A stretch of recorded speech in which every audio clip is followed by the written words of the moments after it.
dar conta de que, eu perdi um pouco. Então, eu estava dizendo que nós somos energia e consciência, ok? Tudo no universo, tudo, os animais, as árvores, tudo, energia, é uma combinação de energia e consciência. Então, se a gente está vivendo mais inconscientemente, e vai trazendo consciência para as nossas ações, para o que a gente pensa, enfim, a gente vai mudar a energia também, já que é um todo. Então, a gente vai mudar a energia que a gente coloca nos nossos pensamentos, coloca nas nossas atitudes, nas nossas emoções, né? Porque o que que acontece? A nossa energia não é uma coisa abstrata, ela se materializa nos nossos sentimentos, nas nossas crenças. Isso é energia, o nosso pensamento é energia, os nossos sentimentos são todos energia. Então, se a gente está na polaridade negativa ou se a gente está na polaridade positiva, faz toda a diferença. Se a gente está consciente ou inconsciente, também faz toda a diferença. Vai ficando mais clara as escolhas, se a gente está mais na consciência, ok? E menos, né, como produto das coisas, como resultado das circunstâncias. Então, assim a gente pode perceber que se a gente está criando negativamente, e perceber que isso é uma criação, então esse é o início de um processo onde a gente se percebe, onde a gente percebe a possibilidade de criar positivamente, né? Então, o trabalho de autoconhecimento com essa metodologia vai nos fazendo perceber esse circuito de criação, né? E quanto mais a gente percebe que somos criadores, mais autorresponsáveis a gente se torna. E os outros, essa entidade que está sempre pairando na nossa vida, que são, né, tudo é os outros, né? Nunca somos nós o centro das nossas mazelas, problemas ou questões, enfim. A gente vai começando a se apossar, a se apropriar do que a gente cria, perceber que a gente cria e se apossar. E isso, com certeza, começa a possibilidade de trabalhar e perceber como criamos isso, e isso nos leva diretamente, e aí é a grande portal do trabalho, para as nossas dores, né? Porque o que que a gente cria, por que que a gente cria negativamente? Porque a gente tem ali, está trazendo desde a infância, dores, carências, né, faltas, e que a gente vai criando padrões de comportamento em cima dessas dores, né?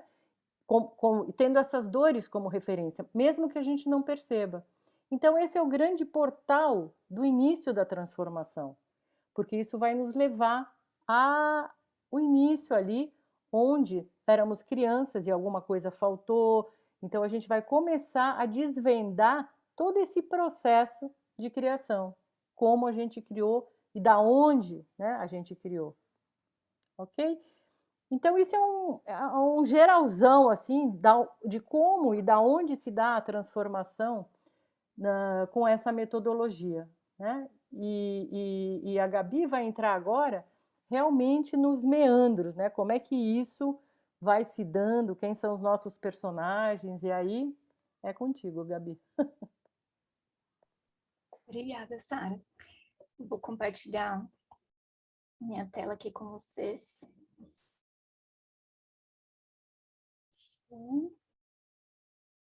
Tá ok? Estão vendo?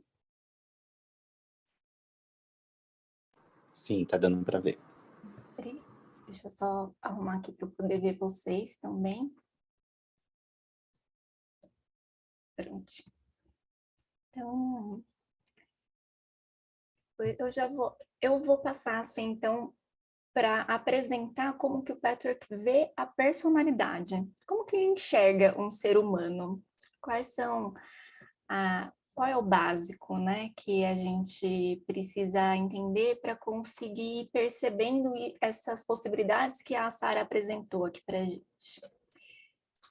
Primeira parte que eu quero apresentar para vocês é como se... Bom, primeiro vamos pensar assim, é como se a gente tivesse vários eus, né? A gente primeiro divide para depois poder ampliar a consciência de cada uma delas, dessas partes, aprender a lidar com cada uma delas, acolher todas elas e depois voltar à união de todas elas com um outro formato e com muito mais consciência e autonomia sobre cada uma delas, né? Essa autorresponsabilidade, né? Esse poder de escolher entre essas partes.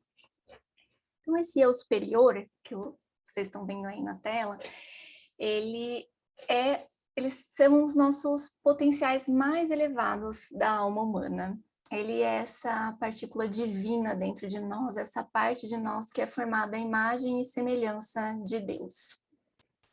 São todas as nossas qualidades no nível da personalidade, mas também são aqueles momentos de experiências que a gente se entende como parte de um todo maior, são também aqueles momentos que a gente é de união total com o outro, é o amor, é todos os sentimentos positivos que a gente traz dentro de nós, é a nossa energia vital pura, né? Pulsante. E para ficar mais fácil, assim, né, de entender ele tem 3 pilares. Ele tem 3 pilares, que é o amor, que é essa nossa ligação com todos os sentimentos verdadeiros, esse impulso de união com o outro, com a vida, com tudo que está ao nosso redor.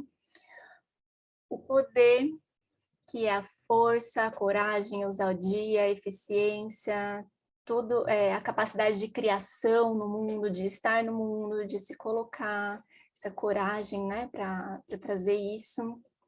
E a serenidade, que é a sabedoria, mas é uma sabedoria além dessa sabedoria intelectual, né? Esse conhecimento profundo das verdades, que às vezes a gente não sabe nem direito de onde veio, né? Inclui o intelectual também, mas tem uma coisa um pouquinho maior, né? Eu acho que todo mundo já teve essa experiência de um dia falar, nossa, eu não sei nem como eu sei isso, mas é uma certeza que eu trago dentro de mim. E ele é responsável pelas nossas criações positivas. Essa questão das criações que a Sara trouxe aí no começo, quando a gente está no nosso eu superior, a gente cria positivo. Ele é o que a gente oferece de melhor para a vida, sabe assim, eu sou boa nisso. É o nosso eu superior, que é bom nisso. E não precisa ser nada extraordinário, pode ser saber fazer um bolo bem, né? Cozinhar, saber receber bem as pessoas em casa, né? Assim, saber acolher uma amiga, né? Saber preparar a festa junina da turminha, né? Assim, então, é essa qualidade que a gente coloca a serviço de quem está ao nosso redor. E aí, passando para o próximo, que eu vou apresentar para vocês, nós, claro, eu acho que todo mundo já percebeu que a gente não é eu superior o tempo todo. A gente tem também uma outra parte que a gente pode chamar de eu inferior. Uma outra tradução para isso, esse conhecimento ele vem de palestras que foram canalizadas por uma austríaca chamada Eva Pierrakos. E ela canalizou, no começo ela canalizou em alemão e depois em inglês. Ela se mudou para os Estados Unidos e canalizou em inglês. Então, a tradução, antigamente era eu superior e eu inferior, e agora a gente está, as novas traduções estão vindo como eu maior e eu menor, porque não tem um juízo sobre isso, né? De ser melhor ou de ser pior, assim, é como se fosse... o eu inferior é como se fosse o eu superior amassadinho, sabe? Com uma avaria, é uma distorção daquilo. É como se eu pegar uma corda e essa corda, quando ela tá retinha, né? Ela me serve para várias coisas, ela é muito útil, ou uma corda cheia de nó. Ela não tem o mesmo efeito, ela não faz as mesmas coisas, mas ela continua sendo uma corda. Então, se eu for lá e desfizer cada um desses nozinhos, ela vai voltar a ser corda, vai dar um pouquinho de trabalho. E por isso que chama patchwork, né? É o trabalho do caminho. Então, dá um pouquinho de trabalho também, mas é um caminho que a gente vai seguindo. Eu já dei uns spoilers aqui nessa fala, mas tudo bem, vamos seguir. Então, esse eu inferior ele é formado pelas distorções do nosso eu superior. Então, nessas distorções, o amor ele vai se distorcer e se transformar em medo, ele vai se expressar distorcidamente como medo, e ele vai ter, claro, né, o efeito oposto, né? Assim, o medo ele afasta a gente, né? A gente tende a se afastar do que nos causa medo. O amor é uma força de união. O poder saudável vai se transformar na obstinação, que é essa coisa da gente querer do jeito que a gente quer, na hora que a gente quer, sem pensar no outro, sem pensar em si, sem pensar nas consequências, esse querer cego, né, que causa tantos danos também. E a serenidade, ela se transforma em orgulho, que é, além desse orgulho que a gente se acha superior ao outro, que é esse mais clássico, mas a gente vê o orgulho basicamente como essa coisa de julgar o outro, julgar a si, julgar o mundo e classificar em algo que é melhor e algo que é pior. Independente de você se identificar com o que é melhor e se achar melhor que os outros, ou se identificar com o que é pior e se sentir pior que os outros, né? Tem o orgulho todo antes disso, fazendo essa classificação toda para chegar nisso. Então, tem um orgulho clássico, mas também tem esse orgulho da menos-valia, né? De falar assim, eu não mereço, eu não sou tão boa assim, né? Que é uma coisa que daí vem as nossas criações que não são tão positivas assim, né? É claro que a gente tem uma mistura de tudo isso e tem um outro eu ainda que eu quero apresentar para vocês, que também interfere nesse jogo todo. E é bom lembrar também que cada um, tanto o amor, o poder e a serenidade, eles vão se desdobrar em várias das nossas outras qualidades, né? O amor também vai se desdobrar na qualidade de ser cuidadoso, de ser afetuoso, o poder vai se transformar na sua coragem, na sua assertividade, a sua serenidade vai se desdobrar em você ter clareza sobre as coisas, né? O meio do orgulho e a obstinação também, né? O orgulho vai dar origem ao nosso perfeccionismo, ao nosso julgamento, à nossa exigência, à nossa prepotência, à nossa vaidade, arrogância. O medo vai dar origem à nossa procrastinação, inveja, apatia, à nossa mesquinhez, à nossa desonestidade, aí como o medo de revelar a verdade, por exemplo, a nossa preguiça. A obstinação, ela vai se desdobrar numa impaciência, numa competição, no nosso excesso de controle, nessa avidez, às vezes numa vingança, numa possessividade, rancor, essas coisinhas, né?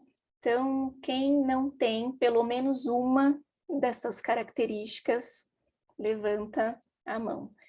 Só uma, né? Quem tem, eu sei que vai ter só uma, não vai ter todas, claro, né? Assim, no máximo 2.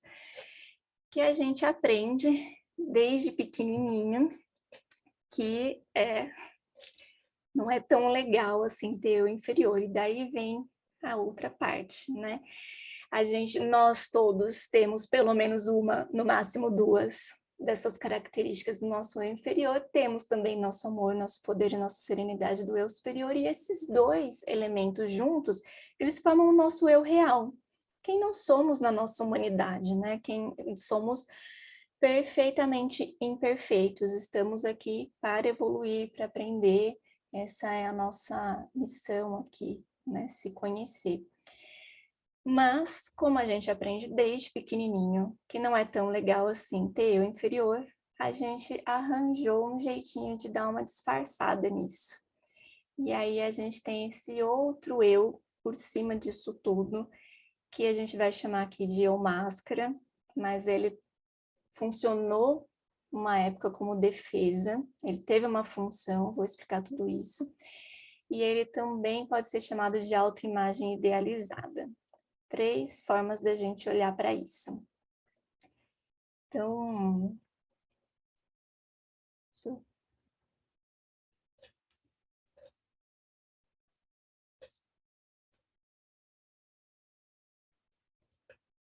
então esse eu máscara, ele vai servir para encobrir os nossos defeitos, como vocês viram aqui, né? Ele vai encobrir o nosso inferior, mas ele acaba encobrindo também todas as nossas qualidades. E ele afasta a gente da nossa vibração do nosso eu real. Ups. Ele vai acabar afastando a gente do que a gente é de verdade, na nossa essência. ela foi criada lá atrás como uma defesa. Todo mundo, quando era criança, passou por alguma situação que, como criança, a gente não tinha ferramentas internas, psíquicas e emocionais para lidar com aquilo, né? Não precisa de ser uma coisa assim muito traumática, extraordinária, né? Coisas da vida, tanto que é uma defesa natural nossa. Todo mundo vai ter. Quando criança, porque a gente não tem a estrutura interna que a gente tem quando adulto. Então, o que a criança faz? A criança vai passar por um momento em que ela sente um sentimento que ela não sabe o que fazer com aquilo, o que é aquilo, ela sente uma rejeição muito forte, e como a gente nasce totalmente dependente de um adulto para cuidar da gente, né? A rejeição, ou a falta de amor, ela é sentida para a criança como uma possibilidade de morte, né? Assim, se a gente for ver do ponto de vista de um bebezinho recém-nascido, se não tem ali um adulto responsável por ele, é real isso, né? Nós somos mamíferos, né? Isso é importante, principalmente na espécie humana, que tem tanto tempo de cuidado, né? Então, o bebê, ele não tem essa ferramenta que a gente tem de entender o tempo, né? Ah, agora a mamãe não veio, mas ela vai vir daqui a pouco, né? Ou espera um pouquinho. Ou essa pessoa também, não é a minha mãe, mas ela também vai cuidar de mim, né? Ela não tem esse entendimento, né? Para ela, a criança é muito tudo ou nada, né? Ou é agora ou não é, ou é do meu jeito ou não é. Todo mundo que já ficou perto de uma criança, assim, um pouquinho na fase dos 2 anos de idade, sabe como é que elas funcionam intensamente. Porque é mais ou menos nessa época que as defesas estão, que esses sentimentos estão aflorando, que as defesas estão surgindo ali. Então, o que acontece? Ela passa por esse momento que ela não sabe lidar, ela vai congelar aquele sentimento, vai cobrir ele com uma dessas defesas, para que ela possa sobreviver àquele momento. E então, mais tarde, quando adulta, quando ela tiver dentro de si as ferramentas, ela vai voltar lá naquela defesa, poder desfazer aquilo, porque aquilo não é mais necessário, descongelar aquele sentimento, para que aquele sentimento possa, então, aquela energia possa fazer parte da personalidade dela, aquele núcleo possa amadurecer como o restante da personalidade dela, que não estava assim tão congelado, amadureceu também. Tá? Todo mundo me acompanhando até aqui? É muito importante a gente lembrar que em algum momento ela foi útil, mas que agora, todo mundo que está aqui hoje, não precisa mais dessas máscaras ou dessas defesas para sobreviver. Só que mesmo assim a gente continua usando elas, né? Essas defesas, elas acabam se tornando a parte da nossa personalidade mais externa. Se a gente fosse feito de várias camadinhas, assim, seria a camada mais externa e a mais fininha também. E quase sem ligação com as camadas mais internas. E é como ela é uma dessas camadas, apesar de ser tão fininha e tão externa, às vezes a gente acaba até entendendo que não, eu sou isso, eu sou a minha máscara, eu sou essa autoimagem idealizada. E é idealizada no sentido de que a máscara, ela é o que a gente acha que deveria ser, ou que nós gostaríamos de ser, o que a gente entendeu que precisava ser, para nunca mais passar por aquilo que a gente passou lá atrás quando era pequeno. E, de novo, não precisa ser uma grande questão, pode ser simplesmente algo que ia se repetindo todos os dias e que para você, com a sua sensibilidade, com as suas características, não era tão bom assim, sabe? Não era aquilo que a sua alma precisava. Então, essas defesas, elas também têm 3 estratégias que as básicas, porque elas nasceram desse núcleo, né, que a gente já tem de base do eu real. Então, na defesa, na máscara, o amor, essa vai ser, a gente tem uma máscara que chama máscara do amor, e aí é um amor aqui entre aspas, porque aqui é um amor idealizado. A pessoa, ela acha que ela precisa ser amorosa o tempo todo, sempre amorosa. E aí nas relações dela, ela vai, ou nos conflitos do dia a dia, ela vai ter uma postura de submissão ou de dependência. São essas pessoas que têm dificuldade de falar não, por exemplo, né? Ou que estão sempre envolvidas em relacionamentos de dependência dos outros. E a ideia aqui é sempre uma ideia inconsciente. A gente nunca, no nosso dia a dia, a gente não fala assim, ah, eu vou usar a máscara. Isso é uma coisa que a gente decidiu inconscientemente, tá? E o pensamento que está por trás disso é o seguinte: se eu for amoroso e fizer tudo que o outro quer, eu serei amado e estarei seguro. Então, na busca de amor e segurança, essa pessoa, ela tem uma atitude de submissão, de dependência, ela exagera os sentimentos, e é quase uma contradição, porque é como se a pessoa sentisse tudo que ela sente ali exageradamente, menos o que ela precisa sentir de verdade, que é aquilo que ela congelou lá atrás.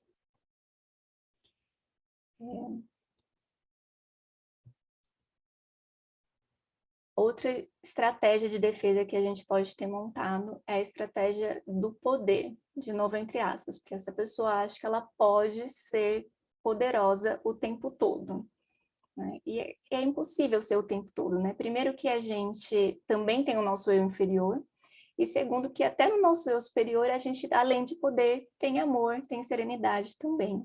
Essa é uma das grandes falácias da nossa máscara.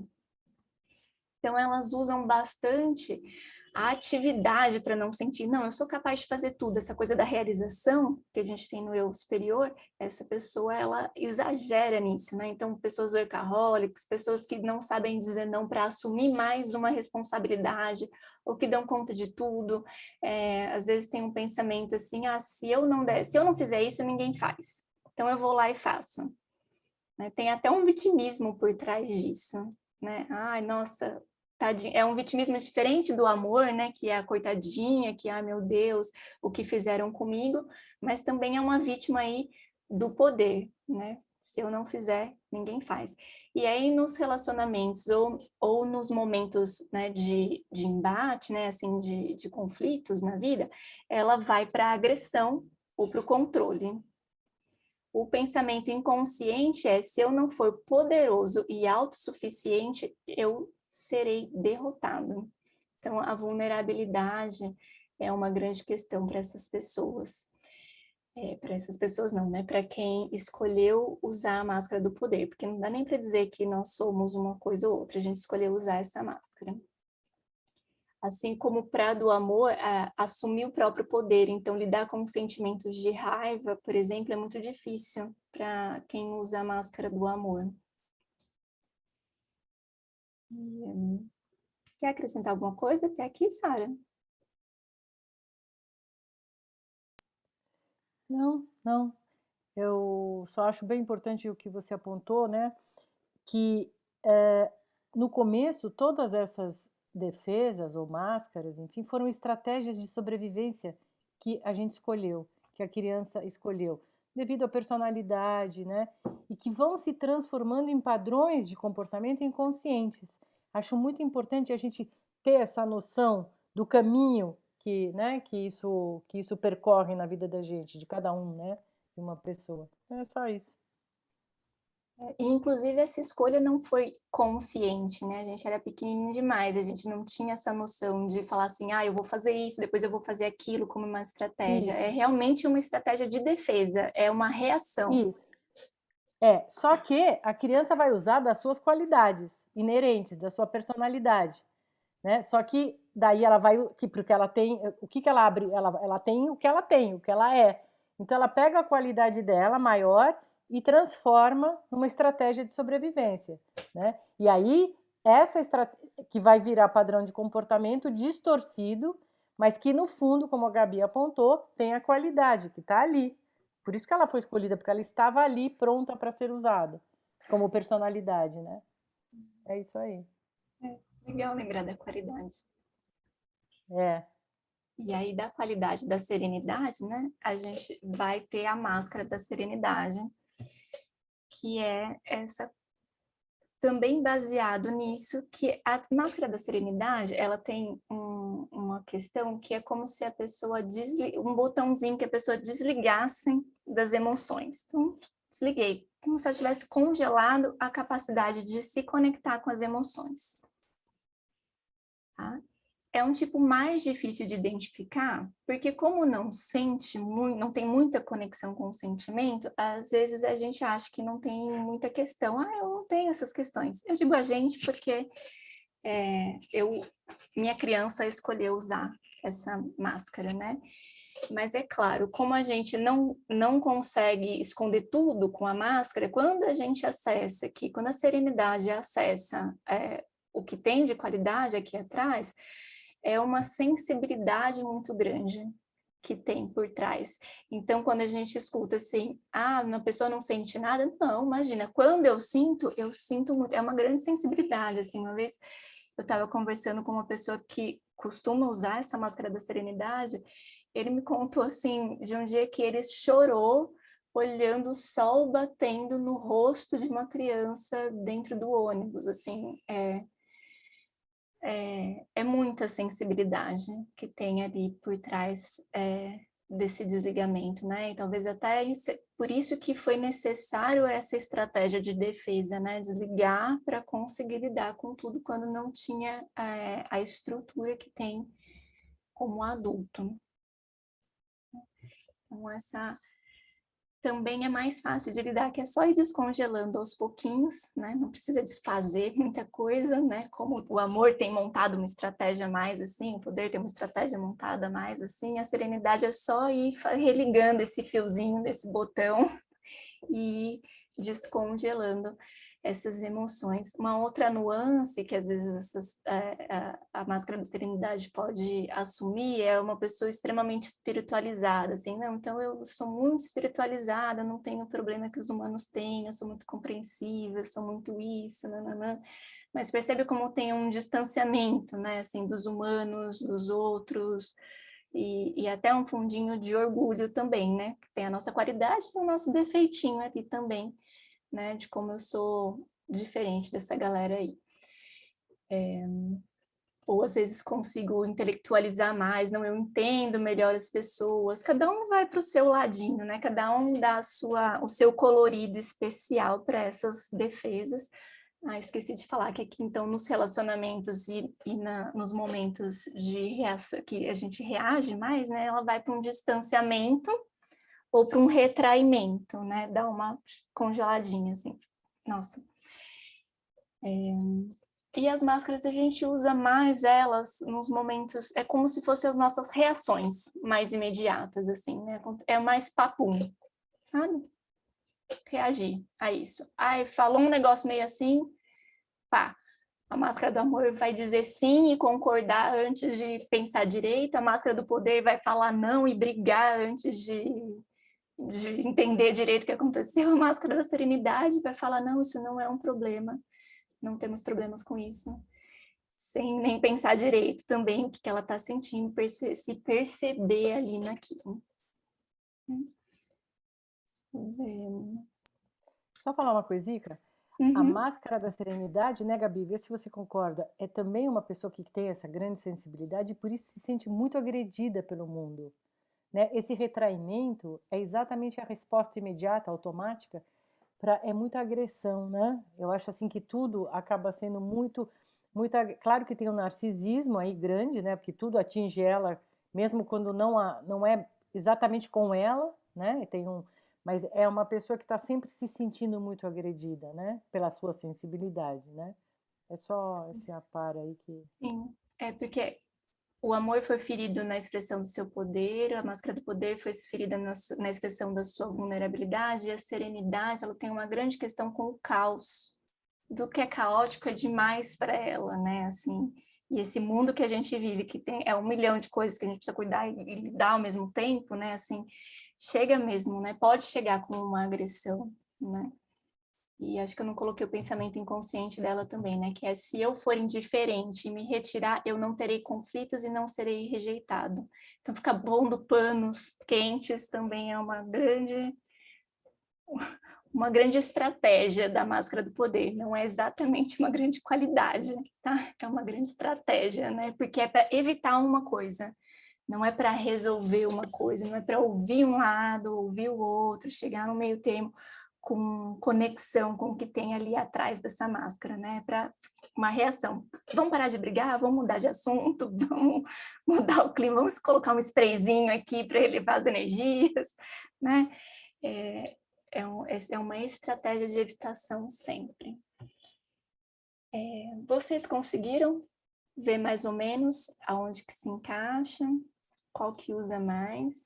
Tati deu um super joinha ali. É bom lembrar que todo mundo tem as 3, tá? Porque quando uma falha, a gente vai para outra. Elaine quer entrar. Eu acho que é a Elaine, nossa colega. Vamos ver. Dá um suporte aí para mim, Sara, que eu vou seguindo aqui. Então, é bom lembrar que todo mundo... A gente tem uma que usa mais, outra que é a nossa backup principal, e se precisar, a gente usa a terceira também. Não se preocupem, que na hora do estresse, do vamos ver, no fundo, todo mundo usa todas. Tem uma que a gente olha com mais desprezo, fala, eu nunca vou ser essa pessoa agressiva, ou eu nunca vou ser essa pessoa melosa, como a pessoa que usa a máscara do amor, mas quando a gente se vê fazendo isso, a gente fala, nossa, não, eu faço.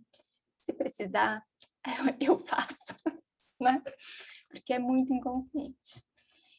E aí, qual que é a ideia do Patrick, né? Como que a gente pode, para lidar com tudo isso, é a gente desenvolver a consciência, desenvolver a capacidade de se entender nisso tudo, entender todas as nossas partes, entender que o eu máscara o que é ele, como que eu uso, quando que eu uso, e escolhendo não usar com a consciência de que ele não é tão necessário assim.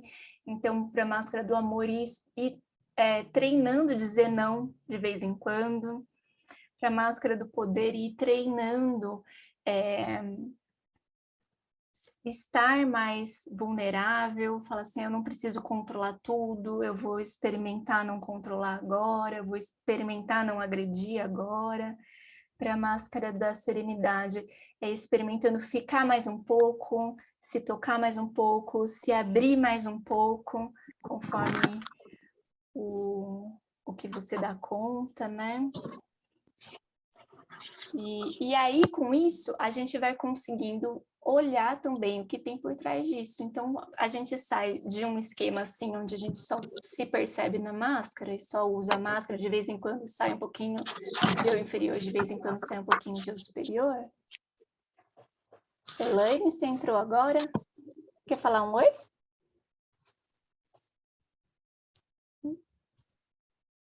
Oi. Oi, boa noite, tudo bem? Boa noite. Eu tô aqui no finalzinho da... Você já conhece o Patrick? Não? Não? Eu tô terminando aqui o finalzinho da apresentação e depois a gente vai ter um exercício ainda hoje, então... E aí depois eu vou abrir para discussão. Esqueci de falar isso para todo mundo, na verdade. Então, eu tô aproveitando. Elaine, daí, se você puder botar mudo o seu microfone enquanto a Gabi está falando, pode ser? Você sabe como Pode. fazer? Tá bom, obrigada. Obrigada, Sara. Então, a gente vai se observando e tomando consciência disso tudo, a gente sai de um lugar de olhar para a gente dessa forma, com a nossa máscara mais na frente, para um lugar em que a gente vê o lugar da máscara, vê o lugar do eu inferior e vê o lugar do nosso eu superior também. Esse é um primeiro passo. Se ver nisso tudo, aceitar que a gente também tem eu inferior, que a gente não precisa ter medo dele, que todo mundo tem. Isso é uma coisa importante, né? Todo mundo tem, né? Pelo menos uma daquelas características, né? E isso não faz da gente, isso não é uma ser, né, isso existir dentro da gente não é necessariamente uma ameaça para a nossa existência, para a nossa capacidade de ser amado, né? E aí, com o tempo, como a gente só pode mudar o que a gente conhece, o que a gente vê, né? Quando a gente acha que quando a gente está aqui nesse lugar idealizado, em que eu sou sempre amoroso, que eu sou sempre poderoso, que eu sou sempre sereno, eu não vejo que eu tenho um trabalho interno para fazer. Aqui eu posso ver que eu posso, sim, mudar um pouquinho da minha preguiça, mudar um pouquinho da minha vaidade, mudar um pouquinho do meu orgulho, né? Enfim, e trabalhando com isso. Com o tempo, essa máscara vai ficando cada vez menor, porque a gente vai entendendo que a gente pode fazer isso como adultos, e aí ela vai deixando passar um pouquinho mais desses dois. Isso para a gente, tá? Eu estou falando passar na nossa relação consigo mesmo primeiro, porque não é porque a gente vê o nosso eu inferior que a gente precisa atuar para fora no nosso eu inferior.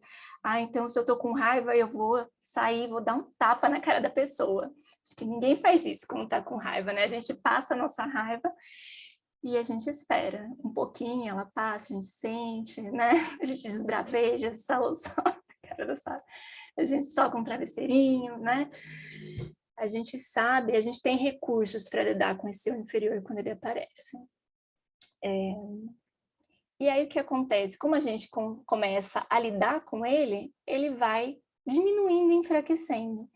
E lembra que ele era uma distorção do eu superior? Conforme ele vai a gente vai tirando esses nozinhos dele, a energia vai sendo liberada de volta para o nosso eu superior. E a gente vai poder ficar mais no nosso amor real, ficar mais no nosso poder real, ficar mais na nossa serenidade real, na união com o outro, na expressão das nossas qualidades, nas nossas criações positivas, na qualidade de sentir mais prazer na vida, de ter mais união nas nossas relações, mais verdade nas nossas expressões. Essa é a proposta. Aqui. Sair disso para esse outro. Então, acho que isso eu terminei aqui. Você quer acrescentar mais alguma Posso coisa, falar? Sara? Só uma coisinha, querida. Quanto a essa última conceito, né, que a Gabi desenvolveu, assim, é o eu observador. Porque, assim, só quando a gente está no identificado com as características do nosso eu inferior, né, com o nosso medo, obstinação e orgulho, a gente se identifica, né? Nós somos eles, cada um de nós, algum ou vários, enfim. Mas quando a gente consegue se ver, quer dizer, a gente já cria um lugar onde a gente tem uma perspectiva. Então a gente cria um eu observador que fala: uau, eu estou aqui na minha obstinação. Isso é o eu observador que a gente desenvolveu porque a gente começou a se desidentificar da nossa obstinação, ou do nosso medo, ou do nosso orgulho.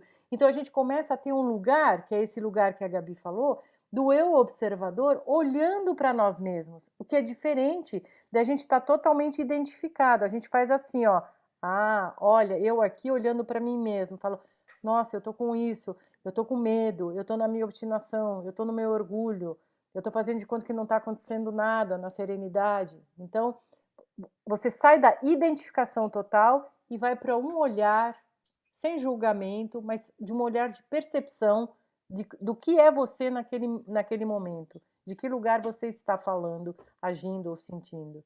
Era só para dar uma complementada, né, nessa coisa do eu observador, né, aquele que observa, que daí já é um outro lugar que a gente cria, é um espaço interno que é muito legal. Conforme a gente vai fazendo esse trabalho, quando a gente consegue começar a construir esse eu observador, nossa, são vitórias assim diárias. Então é muito legal esse processo, que é um longo processo a vida toda, mas enfim, ele tem um início e é sempre muito bom. E a gente já vai começar hoje, então, porque vamos para um exercício prático, que é o que eu mais gosto do Peter, que é o fato dele ser prático, para vocês irem aprendendo, botar em prática tudo isso. Então, eu vou fazer um exercício E eu preciso que vocês pensem numa situação de desarmonia que você está sentindo, passando agora na sua vida, ou numa decisão que você precisa tomar. E aí transformar isso numa pergunta clara e concisa a respeito da decisão que você precisa tomar ou dessa desarmonia, né? Qual exatamente é essa desarmonia aqui, o que que eu preciso fazer, o que que eu estou sentindo. São perguntinhas simples, né? Uma pergunta só. Todo mundo ok? Vai dando um joinha aí para mim, quem... Diana, ok? Se alguém precisar de ajuda também para clarear isso, estou aqui.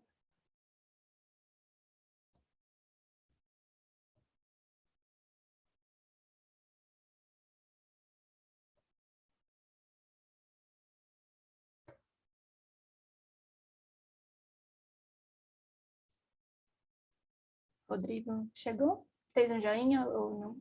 A Tati chegou.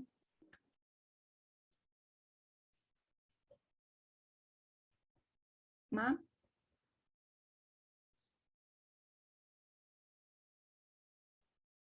Sara, você está com o microfone no mudo.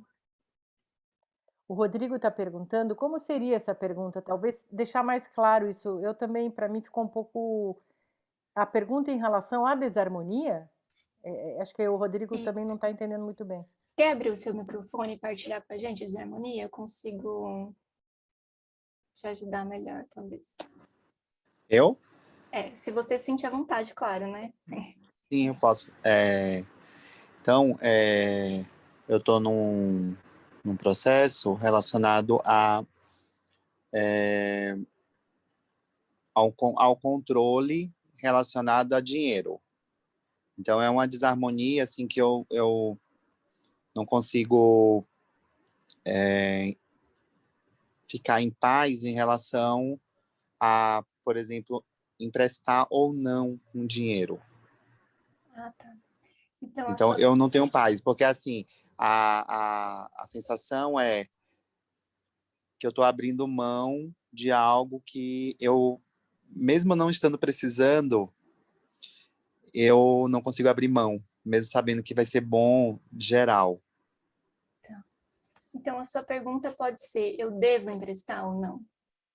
Ah, sim, então é O que você relacionado a acha? isso. Sim, eu entendi. Eu tinha formulado inicialmente por que eu não quero emprestar. Não, aqui a gente vai... o exercício vai ser como se a gente fosse perguntar para cada uma Resolver. dessas partes qual que é a opinião delas. Então, assim, uma Entendi. pergunta para a gente conhecer o que essas partes pensam e falam a respeito da desarmonia, ou a respeito da decisão que você precisa tomar. Seu caso é uma decisão, né? Eu empresto ou não? Eu devo emprestar? O que você acha disso? O que você acha de... Quase como se a gente estivesse consultando um amigo, só que a gente vai consultar essas partezinhas dentro da gente. Eu acho que ficou mais claro assim, né? Como exemplo, é sempre melhor. Eu vou pedir, então, para vocês... A gente vai fazer isso como uma meditação. Então, eu vou pedir para você sentar confortavelmente, fechar o olho, buscar uma postura confortável com a sua coluna ereta.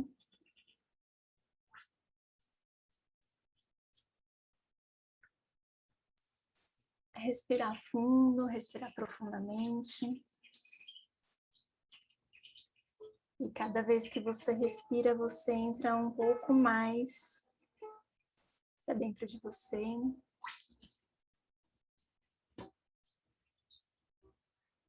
Você solta as áreas de tensão do seu corpo quando você solta o ar. Você solta os seus sentimentos, eles se derretem, se esvaem junto com o ar que sai do seu corpo.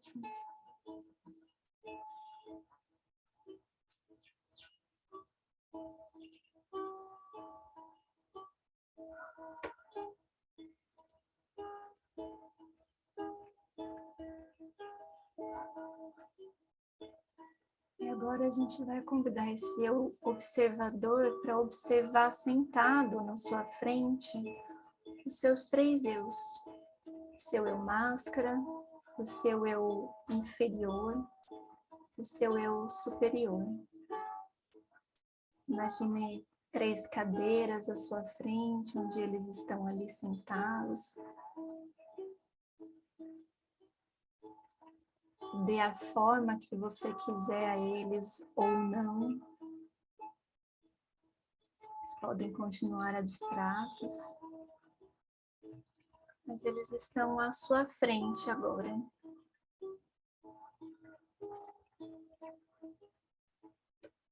Só um minutinho para você se concentrar de novo na sua questão, na sua desarmonia, na decisão que você precisa tomar.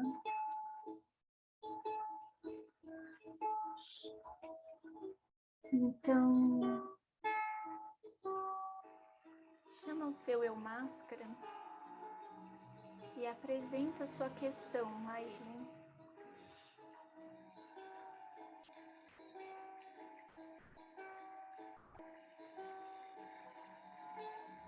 Pergunte a ele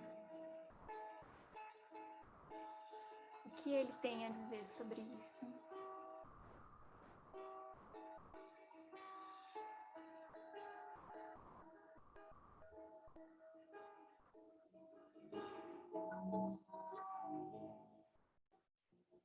Enquanto você escuta as palavras dele, perceba também como é a reação do seu corpo. Como fica o seu corpo quando está próximo da expressão da sua máscara?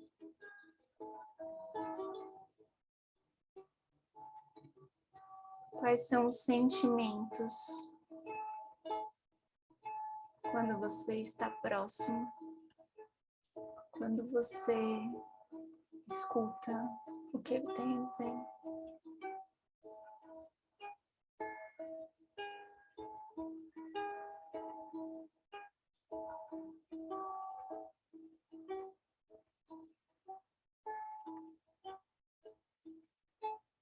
Então agradeça o ponto de vista dele e vamos passar agora a escutar o ponto de vista de outra das suas partes. É importante lembrar que antes de lidar com o seu eu inferior, você precisa deixá-lo se expressar sem julgar o seu eu inferior. Ser moralista em relação a ele não ajuda a conhecê-lo melhor. Lembre que ele é só uma parte sua. Você não precisa atuar a partir dele. Você está aí para escutá-lo e percebê-lo.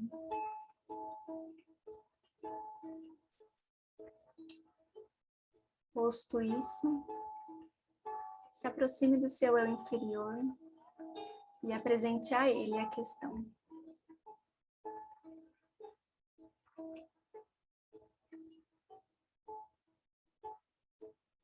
Escute o que ele tem a dizer.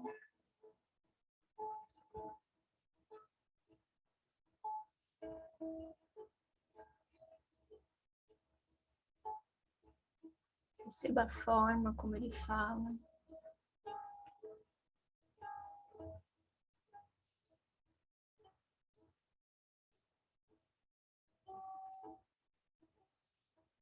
E fique bem atenta às percepções que o seu corpo te dá. Como ele reage diante do seu eu inferior. Como fica a sua respiração, como fica o seu abdômen, o seu peito, a sua garganta, suas pernas, suas mãos, seu contato com o chão, e os seus sentimentos diante dele, como você respira.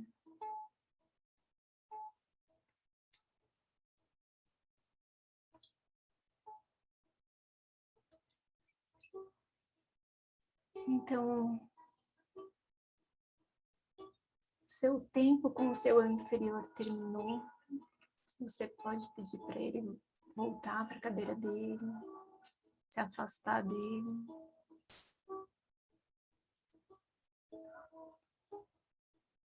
Tomar uma respiração profunda para se reconectar com o seu eu observador.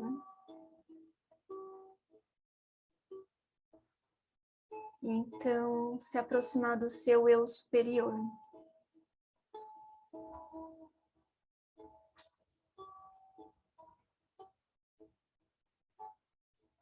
Apresentar a questão a ele, perguntar o que ele tem a dizer.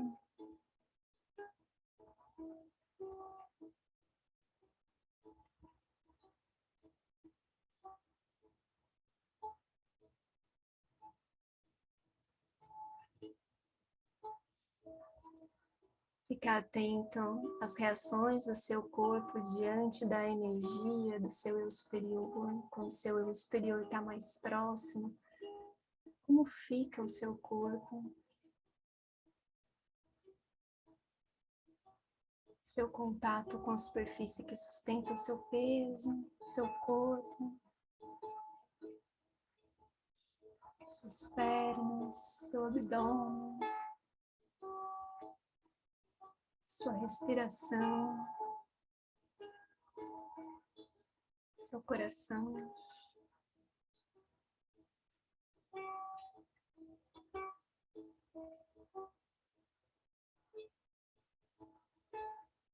Quais são os seus sentimentos quando você está perto do seu eu superior?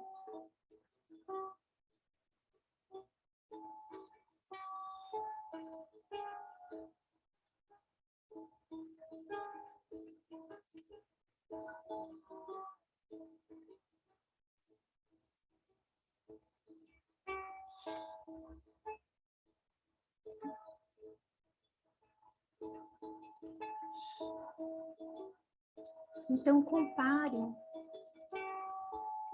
essas três vozes da sua máscara, do seu eu inferior, do seu eu superior, com as decisões que você, com as considerações que você tem feito conscientemente sobre essa questão. Perceba qual delas parece estar influenciando mais a sua questão até agora, antes de você ter essa percepção.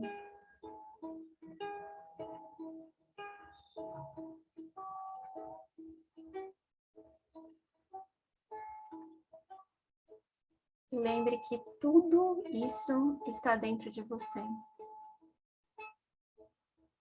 E agora que você sabe, você pode escolher a partir de qual delas você vai conduzir a sua questão. Você pode colocar uma voz para conversar com a outra, o seu eu superior para conversar com o seu eu inferior ou com a sua máscara, se preciso. Mas por hoje a gente vai encerrar o exercício por aqui. Então eu vou pedir para você respirar fundo. E voltando para o momento presente, para o aqui e agora. E abrindo seus olhos.